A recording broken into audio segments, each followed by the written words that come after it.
All right, so Tish, we are here to learn everything about your business, what you do, what got you here.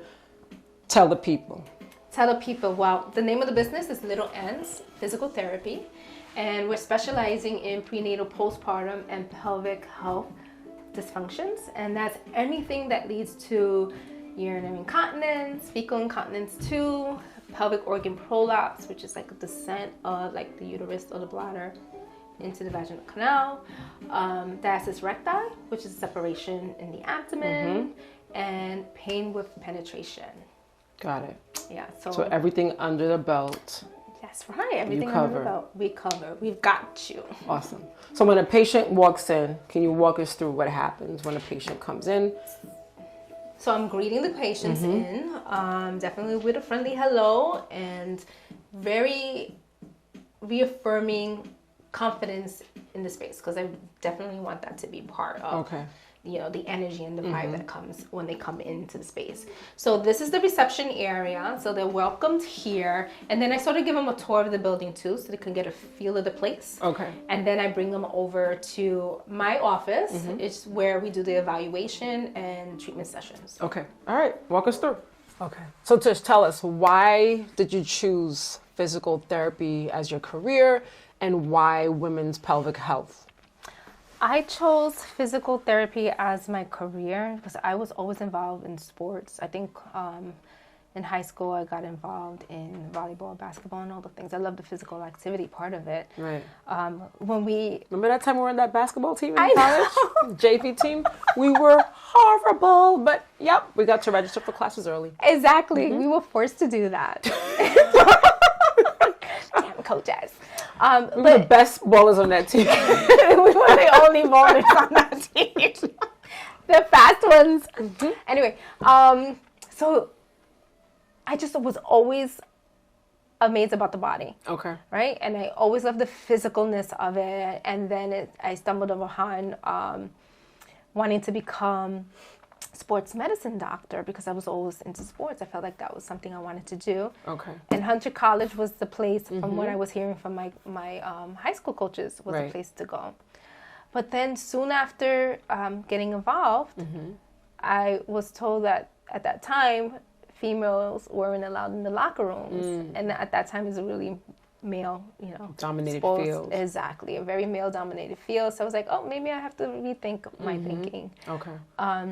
Which brought us to physical education.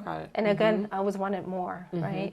I felt like, it was a great fix, but I want to really help people strengthen and rehab. And so I took the track of going from physical education, the teaching route, to physical education, the personal training route. And then from there, that still wasn't enough. Got you. Is this enough? This here, yes, because now it's connecting the dots for me from the things that I've learned in the past and what I'm connecting new dots with pelvic health. Because in PT school, it's not something that is focused on during PT school. It's something you specialize in. And so with that said, content was about that much of women's health. I feel like that's a lot with almost every medical field. Women's health is not a focus area. It's not a focus area, but we all have pelvises. Right. And we all have conditions that for too long been told that it's normal. Right? From childhood in terms of constipation. Right? From men in terms of impotency and things like that. From females after pregnancy still having urinary incontinence years after. That's not normal. It might be common, but it's definitely not something that's normal. So I had my own issues after childbirth, and I was unable to put my knowledge as a physical therapist, because I was doing all the things, but I wasn't able to resolve some of the issues that I was having. So with that said, I found a PT in New York City who I did go to, who I got evaluated, and it was just like, why didn't we really focus on this in school? We can be helping so many more women, if we had this education properly, in school. And so she told me what courses I can take so I can go ahead and start learning more. was a done deal after that. Awesome. So you're a trailblazer, focusing on women's health and physical therapy. Yeah. We need more of that. Yeah. All right. So what would happen when a patient comes in and you start to treat them? So let's talk about like a basic treatment you would go through with a patient. Can I get on the bed and no? First I want to let you know that it doesn't just you sit on the bed. I go over your history as well. So prior to the evaluation, you're filling out forms, and we're going over anything in the application process that I feel like I want to know more about as well. So I'm hearing the client's story here, which I think feels like it gets left out in the medical field, but if you understand where the person is coming from, I think we could help connect the dots a little bit quicker. All right. And so from there, we will do a postural assessment right in front of the mirror. So I'm going to have you stand in front of the mirror. And I am observing your posture. And normally, my posture is amazing, just so you know. Really? Yeah. Let's see what we can find. You want me to find something here? My posture is perfect, Dr. Jacquet.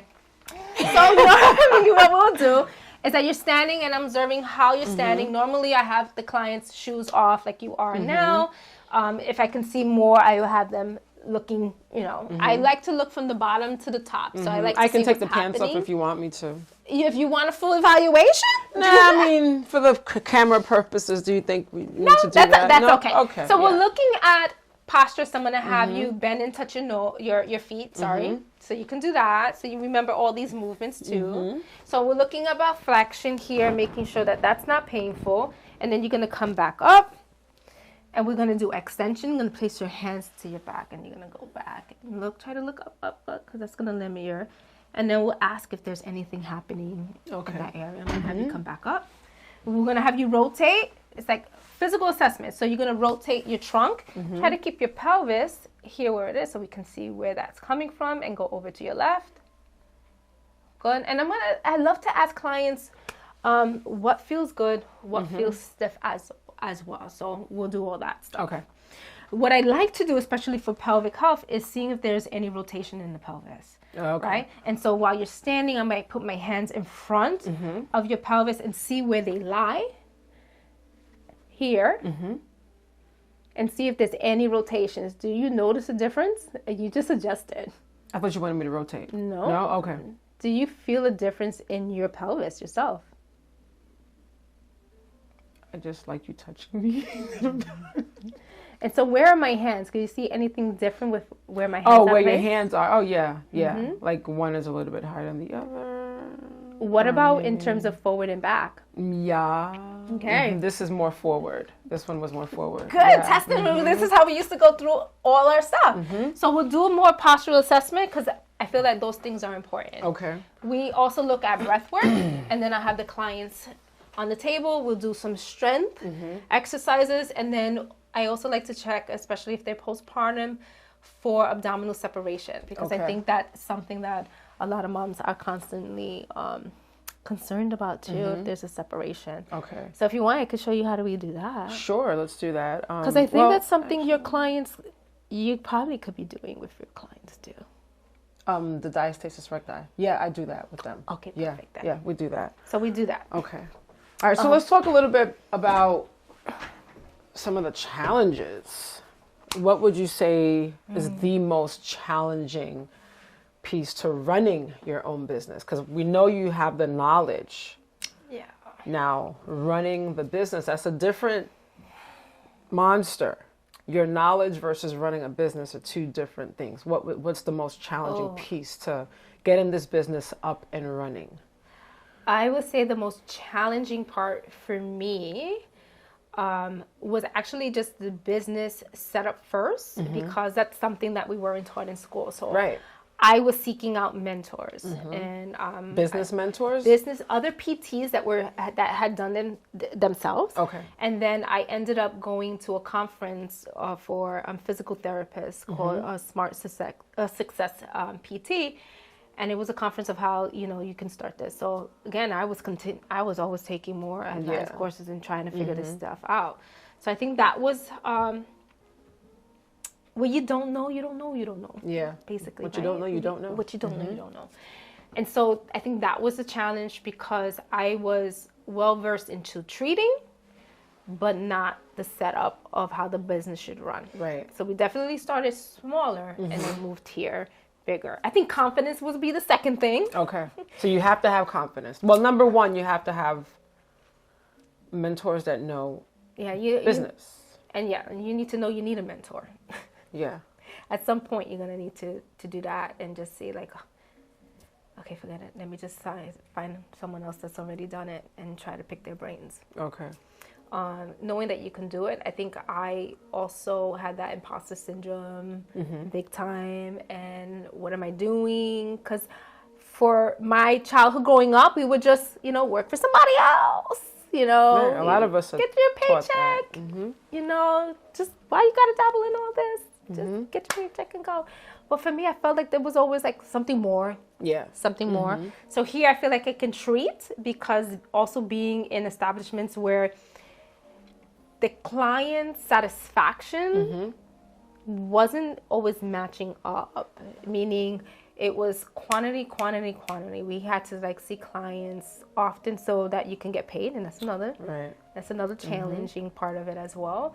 But I was more invested on making sure my clients felt heard and resolved their issues than just how many units we got in care. Right. So it wasn't numbers for you; it was quality. It was more quality, and that can be challenging too when you're running a business because you need both. Exactly. So we're gonna go upstairs, and you're gonna show me your other treatment room, your office, whatever else you have up there that keeps this business moving and shaking. Yeah. So you saw most of the space, and what I really want this to be for West Hartford is a community-based place where moms and females can come in to get the care that they need. So we're also leasing the space out to acupuncturists, chiropractors, massage therapists as well. For in this particular room, because it's hourly rental, so I know as someone just starting, finding a place that didn't have a long-term lease was like ridiculous. Yeah. And so what I wanted to do is just make sure that people can start their business and have a place to come do their work and go until they find, a full-time place or wants to make this their full-time. Okay. It's nice and cozy in here. I got to tell you that much. So there's a desk also to work in. Now, did you decorate this? We had some help. Okay. We had a vision with Elated Spaces, so I'll let post them up on the video because they really help bring the whole space together. Okay. We have a restroom and a shower on the second floor. Okay. And in this room, I really wanted to be more of a meeting space for moms too. So a lactation consultant, a perinatal therapist can be here as well. Postpartum therapists, more groups here. Can take place in this room too. Okay. And so we've had some people use the space, so we know that it works as well. But we'd just like to get more, more people and that community that will help support our clients. Okay. Well, it's definitely a nice setup. I would definitely encourage whoever needs space to rent to really come and take a look at these rooms, because this is definitely nice space to work in. Thank you. Yeah. So what I was gonna ask you is, what was I gonna ask? I forgot what I was gonna ask you. We spoke about clients and what they're gonna experience when they come here. Yeah, my question for you was, why did you choose this population? As opposed, because there's so many areas in physical therapy. Why women's pelvic health? Because there was a need. I mean, like they were, especially not that it wasn't a need. It's because I didn't know about it. Like I was having my own issues, and then everyone that I came in contact with was either not talking about it or hiding. It's probably still not. Exactly, probably still not. Or just like hiding symptoms or just brushing it off. Okay. When you tend to learn that, there's help for these issues. Yeah. Right? Yeah. And so if there's help, why are we still living with them? Exactly, yeah. But when you get to understand that there's like a bigger part to it too, is because not a lot of people are comfortable, talking about and being in that space. So that's the first thing. Like I tell my clients that come in, for pelvic health, or if I'm on a clarity call, I say, well, whoever you choose to go to, just make sure that they are certified or have been trained in internal evaluations and external evaluations. Okay. Because I've had clients come to me that never had their pelvic floors evaluated internally. Now, do you need a certification, or is it? It's part of your practice. So it's part of our scope of practice. But when I say you're specializing, is meaning that you're getting continuing education, of course, for this particular population. Okay. So as a PT, you can go and pretty much take courses for whatever you want to do. You want to do more ped stuff, or you want to do more ortho stuff and learn a different technique, you can go ahead and do that. And for pelvic health, if you want to, expand that knowledge, you would make sure you have a course that teaches the internal, external evaluation, and then you can progress forward. So how much longer was your coursework after PT school to specialize in pelvic floor? So you take a few courses, and sometimes with there's some companies that have you take maybe 4 courses, and then you sit for a test for it. Oh, so there was a specific pelvic floor test? There's a specific pelvic floor test, which is like what I'm still doing right now, but I've got all the classes in there, and then you sit for the test to be like a certified women's health specialist. Okay. So right now, I think you asked that too, what other certifications do I have to feel like I'm confident to work with the population? Right. A, my own body, and B, I'm also a certified prenatal and postpartum fitness specialist, so I'm helping moms through pregnancy and beyond, which I think is great because I mix the two worlds together from the PT pelvic health view, and then I can help moms prepare for birth now too, which is something that I add on to the program. And so it's a good package deal. It's a good package, exactly. And honestly, people are still not finding help. So there's not too many of us pelvic health PTs, but I think now it's gaining more traction. Popularity and traction. Okay. Yeah. We've got some good social media influencers out there. That bringing awareness to. But I definitely want to be I want to be in the community. That's what I mentioned to you before. Okay. And so trying to find ways for people to come here to get the education that, some additional education. Okay. So if people need to find you, where can they find Dr. Jacquet? So I have a website called LittleAntz Physical Therapy, and Antz is spelled with a Z. I'm also on social media, Instagram, and I have a Facebook page too for the company. Okay. Before you continue, why LittleAntz? Let the people know. Why LittleAntz? So of my previous life as a martial artist. Yeah, it's all coming back to me now. I forgot for a moment, but now it's coming back to me. For about 15 plus years, I trained capoeira, which is an Afro-Brazilian martial art. And earlier on, the instructor there branded me with the name Formiguinha, which means little ant. Okay. Right? And so, because I was short, I was strong, I was lifting people up, take them across the room. Right. It was like, Let them know. Let them know. And so, it just felt like it tied in because I didn't know I had symptoms until I tried to train again. Oh, okay. Right? So, there's that connection of wanting to stay physically active again and being part of the community. You mean after childbirth? You didn't know you still had? Yeah. Oh, okay. So, after the first and definitely after the second, I still hadn't resolved some of those issues. And it was like apparent to me when I was trying to be like front line again, with the rest of the class. Couldn't quite get there. Yeah, it was like... Can I ask, what were the symptoms? So the symptoms was lots of hip pain. Symptoms was urinary incontinence too, like from the pressure as well. But definitely because I had... a 4-finger gap in my abdomen with the second. Oh, so really? I still have a diastasis, but I call it now it's my functional diastasis because I was able to regain the strength. Okay. So I know how to pressurize my system to do a lot of the stuff. So got you. Okay. Urinary incontinence is at bay.